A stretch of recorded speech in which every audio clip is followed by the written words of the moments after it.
Thanks for visiting the channel. Don't forget to like and subscribe and click the bell icon to be notified of future videos.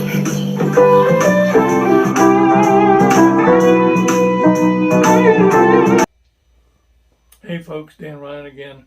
Last week, well, actually a few minutes ago, but the way this is going to turn out, that the way we release the videos. Last week we did a brand new Bullet Squier Stratocaster in Sonic Gray. Very nice guitar, and you can make up your own mind which of the two you like. This guitar is a few months back.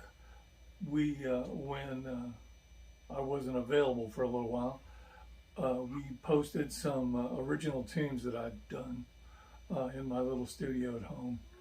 One was called Spirit, one was called Keep Up, and one was called Guadalupe Street. All of the guitar parts on all of those tunes were played on this guitar. And it was one of the least expensive guitars I had, and I wasn't playing it much. It was just kind of sitting around. So I gave it to Leo's son Patrick a few months back, and this is there's a reason why I was willing to play it on all those tunes, even though I think when I bought it I paid $189 for it or something, which was a very inexpensive guitar in 1994 when I bought it. So there are some differences between this guitar and the one we demoed last week. Not huge differences, but obviously this has the more antique finish. This is the finish that it had when I bought it, and it wasn't white, it hasn't yellowed, it was this finish when I got it. In terms of the switches and pickups and knobs, they're all identical to what we did last week. The Squier Bullet, the brand new one. The main difference for me is the neck and the fingerboard. This neck actually has a little bit of finish on it, but it's just got sorry for the buzz, but it's just got a beautiful grain to the neck. It's just incredibly comfortable playing. When you're a guitarist and you've been playing as long as I have, you don't really listen to what other people say. It's the experience of your own senses that determines for you whether you like a guitar or not, or whether it's a good guitar or not. And as if anything has become obvious doing all these videos for our channel, it's that you don't have to pay a lot of money to have a good guitar. And sometimes you can pay a lot of money and you won't really have that great a guitar. So it's just a kind of an experiential thing, a very subjective thing. But Leo's motioning to me to do something.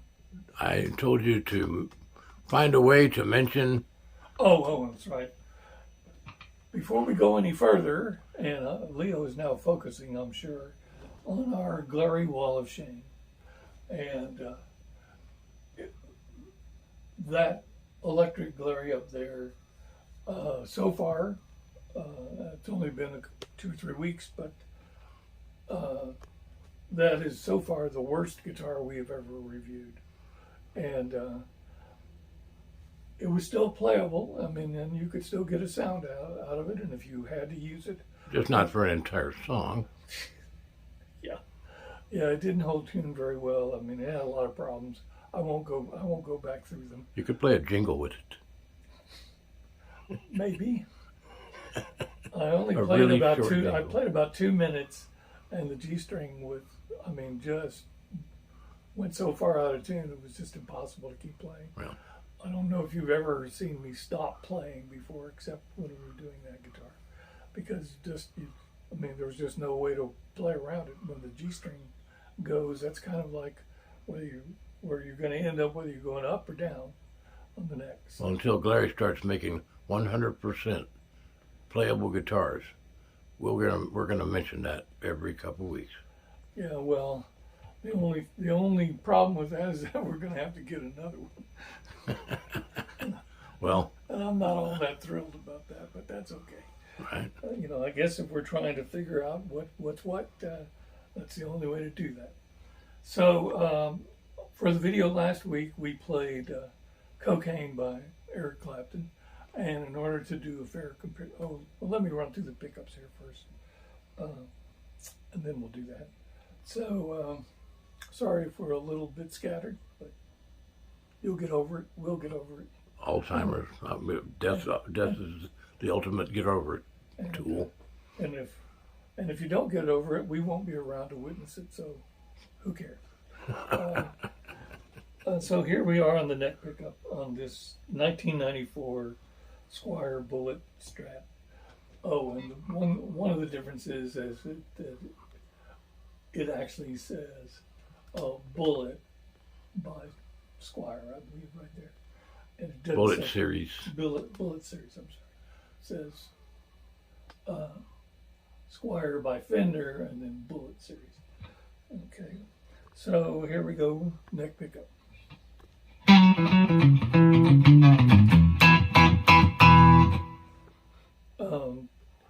For you, it's going to have been a week, at least a week.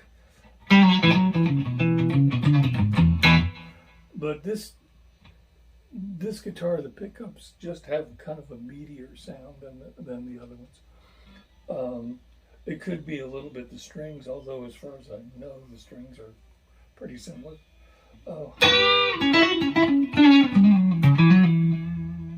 The thing about this guitar is once I start playing it, I don't want to quit because I like it so much. So Patrick should be happy that I gave him something that I like that much. Okay, here we are, middle and neck.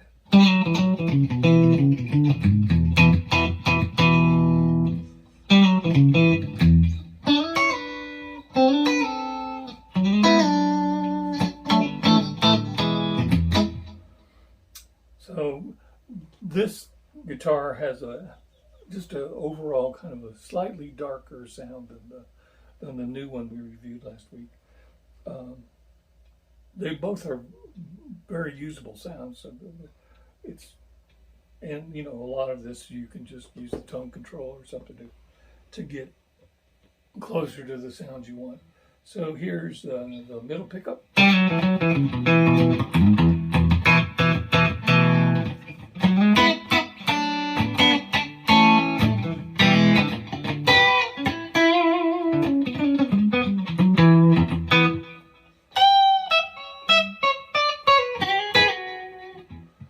And here is the middle and bridge.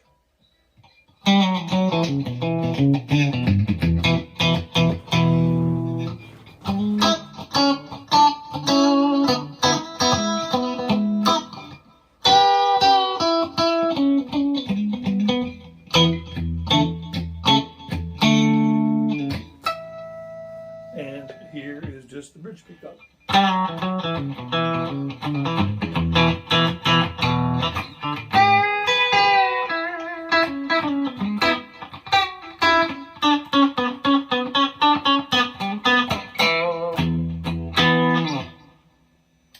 So once again, I mean, it's a real Strat, and it makes real sounds like a real Strat. And there's some differences. Obviously, there's some cosmetic differences, just from 27 years. I can't count that far.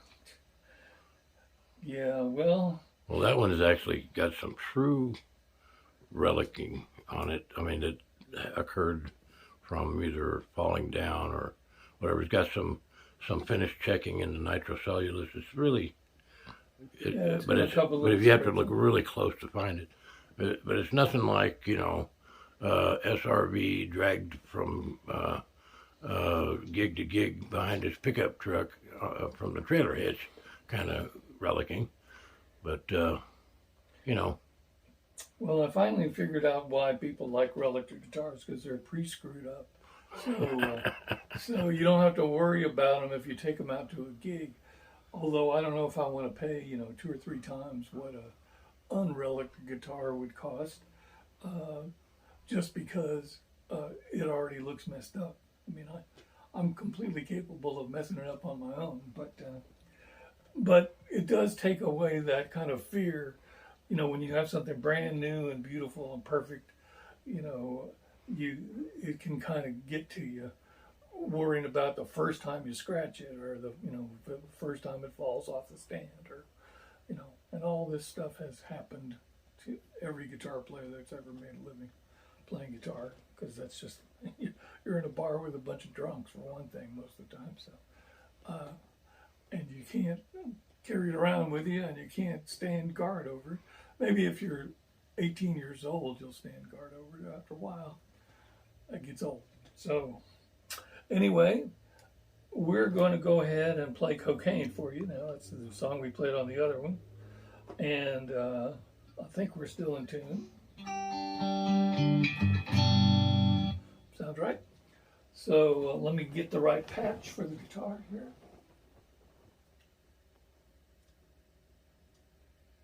Now it's going to hum. Yeah. No.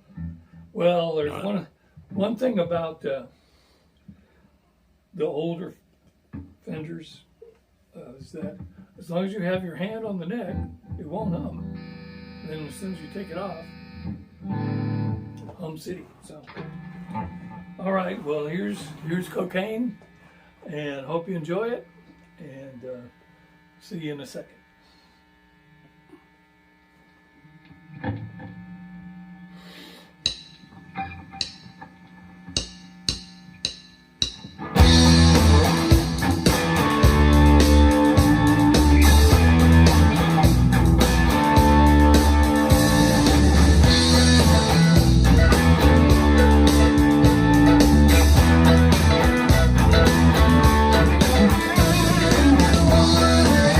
In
there you have it. This is the 1994 Squier bullet Strat that I purchased from someplace here in San Antonio. I don't even remember where, but it's now the property of my nephew Patrick, and from everything Leo says, it's his favorite guitar, and he has some pretty nice guitars other than this one. So I completely concur. This is a really nice guitar. One other difference between this one and the one we reviewed last week is that last week's is a hardtail, and this one actually does have a trim bar that you can attach to it. It's not in there now, but it does have one. So anyway, this is the 1994 Squier Bullet Strat. I'm Dan Ryan. Leo Ryan's behind the camera. Please don't forget to like and subscribe and click the bell icon to be notified of our future videos. And never forget the glary wall of shame. And we'll see you next time. Thanks a lot. Bye-bye.